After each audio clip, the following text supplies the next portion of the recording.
جو موٹر وے پر جو حادثہ واقعہ ہوا ہے خاتون کے ساتھ زیادتی کا، ہم اس کی بھرپور مذمت کرتے ہیں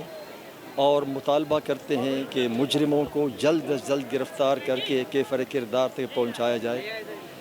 اس میں جو تعجب والی بات ہے، پریشانی والی بات ہے، وہ یہ ہے کہ جب یہ واقعہ ہو گیا اور انہوں نے دعویٰ کیا کہ ہم مجرموں کے قریب پہنچ گئے، پریس کانفرنس بلائی گئی وزیر اعلیٰ، وزیر قانون اور آئی جی پی نے، اور لوگ دیکھ رہے تھے اور اس بات کے انتظار میں تھے کہ اب بتایا جائے گا کہ مجرموں کو پکڑا گیا ہے۔ تو وزیر اعلیٰ نے کہا کہ ہم مجرم کے قریب پہنچ گئے لیکن وہ بھاگ گیا۔ سوال یہ پیدا ہوتا ہے کہ آپ اگر مجرم کے قریب پہنچ گئے تو وہ کیسے بھاگ گیا؟ کیا وہ اس کے پاس ہیلی کاپٹر تھا؟ کیا آپ کی پولیس کے پاس صرف سائیکل تھے یا وہ پیدل تھے؟ اور جب سی سی پی او نے یہ کہا کہ یہ خاتون کو رات کو نہیں جانا چاہیے تھا اکیلے، شاید اس نے یہ سمجھا کہ یہ فرانس میں رہتی ہے۔ ہم ان الفاظ کی اور اس بات کی پرزور مذمت کرتے ہیں۔ میں سی سی پی او صاحب سے کہتا ہوں کہ سی سی پی او صاحب،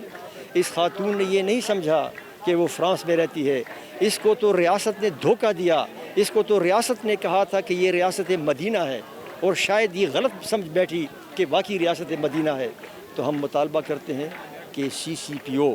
اب اس اہل نہیں ہے کہ وہ لاہور کے شہریوں کو کانفیڈنس انسپائر کر سکے، اس کو فی الفور اپنے عہدے سے ہٹانا چاہیے، مجرمان کو جلد از جلد پکڑنا چاہیے اور اس خدشات کا ازالہ کیا جائے، ان خدشات کا ازالہ کیا جائے کہ کہیں ایسا تو نہیں ہے کہ اس کو مس ہینڈل کیا گیا تاکہ یہ ایشو میڈیا میں چلتا رہے اور جو دوسرے ایشوز ابھی حال ہی میں اٹھائے گئے تھے اکاؤنٹیبلٹی کے حوالے سے، وہ ایک طرف دب جائیں۔ اس میں بھی تحقیقات ہونی چاہیے۔ دیکھیں، موٹر وے آنے پہ تو ظاہر ہے جتنا بھی میں سمجھتی ہوں غم و غصے کا اظہار کریں وہ کم ہے، اور یہاں صرف یہ کہ ہماری حکومت بالکل ہر طرح کا تحفظ، ویسے تو آپ دیکھیں کہ جنسی حملے تو پورے ملک کے اندر ہو رہے ہیں، چھوٹی بچیوں پہ ہو رہے ہیں، عورتوں پہ ہو رہے ہیں، یہ ٹرانسجینڈر جو آج یہاں آپ دیکھیں مظاہرہ کر رہے ہیں، ان کے اوپر جنسی حملے ہو رہے ہیں، ان کا قتل عام ہو رہا ہے۔ تو حکومت کی رٹ تو ہے نہیں۔ اب یہ ہے کہ نہ صرف کہ اس عورت کے ساتھ ظلم ہوا جس میں موٹر وے پولیس اور پولیس کی ناکامی، اس کے اوپر آپ دیکھیں کہ کس طرح حکومت کا رسپانس دیکھیں۔ پہلے سی سی پی او کا بالکل ایک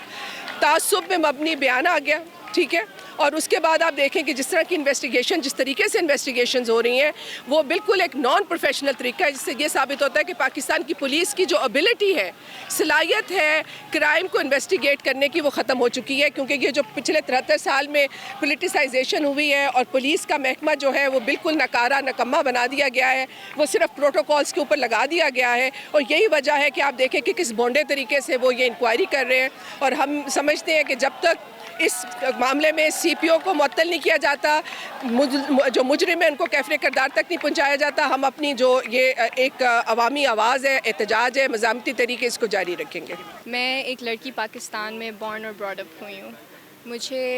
میں نے دیکھا ہے خود سے، اور جتنے بھی خواتین جن کو میں جانتی ہوں،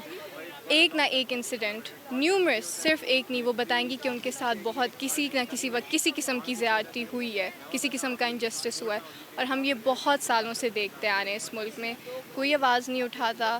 کوئی کسی کو جسٹس نہیں ملتا، اور یہ چیز بڑھی جا رہی ہے اور زیادہ ہوتی جا رہی ہے۔ میری جو درخواست ہے وہ پیرنٹس سے ہے، سب سے پہلے کہ اپنے لڑکوں کے سکھائیں کہ عورت کو کیسے ٹریٹ کرنا چاہیے، عورت کو ایکول رکھنا چاہیے۔ میری درخواست باپ سے ہے کہ اپنی بیٹی کو سکھائیں کہ تم ایک مرد کے ایکول ہو، تم یہ چینج لا سکتی ہو، تمہاری آواز بھی میٹر کرتی ہے۔ میں حکومت سے درخواست کرنا چاہتی ہوں کہ ایک پراپر جسٹس سسٹم بنائیں کہ جس کے لیے سب کو جسٹس ملے، نہ ہی صرف عورتوں کو، ٹرانسجینڈرز کو، مردوں کو، ہر کسی کو، لیکن ایک اتنا ڈینس سسٹم بنائیں جس سے کوئی بھی نہ نکل سکے، نو بڈی گیٹس اوے فرام جسٹس۔